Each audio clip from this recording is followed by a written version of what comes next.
महादेव जी यहाँ पहली ताली बजाते हैं। जितने भी जीव जंतु थे कैलाश पर्वत पे, वो कैलाश पर्वत छोड़कर जाने लगे।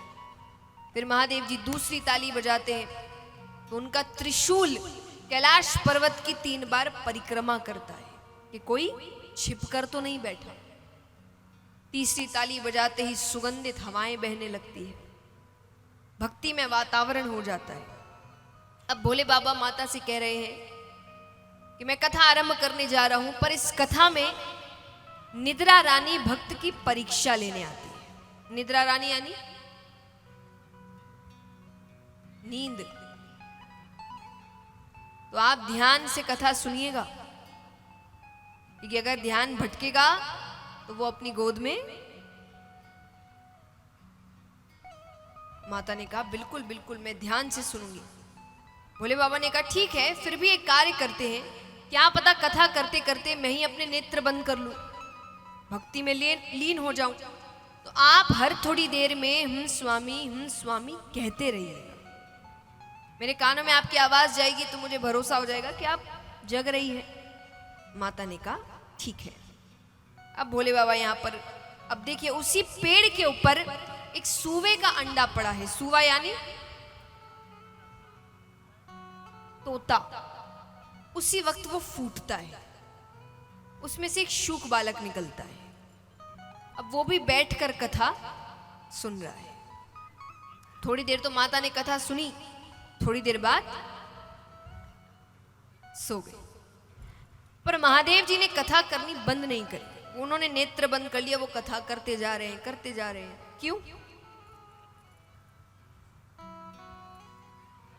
बताओ क्यों? तोते का ये स्वभाव होता है कि वो अगर कोई शब्द बार बार सुन ले तो उसे दोहराने लगता है। तो अब माता तो सो गई, वो शुक बालक कह रहा है स्वामी स्वामी।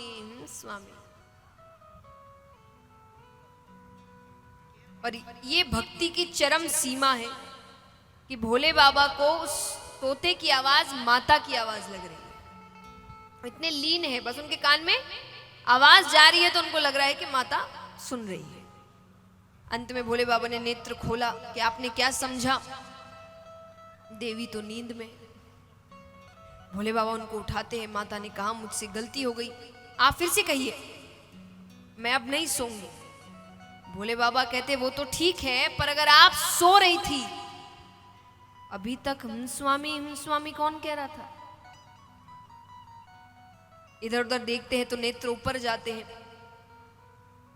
अब आगे आगे वो शूक बालक, पीछे पीछे हाथ में त्रिशूल लेकर महादेव जी। उनको लग रहा है कि कोई मायावी है, इसने चोरी से कथा सुनी, वो क्रोधित है। अब यहां पर वो शूक बालक सब देवी देवताओं के पास चला गया, पर कोई सहायता करने को तैयार। कौन महादेव जी से बैर लेवे? कहते हैं कि जब दैत्यों से संकट आए तो देवताओं के पास जाओ, पर जब देवता से ही संकट हो किसके पास जाए?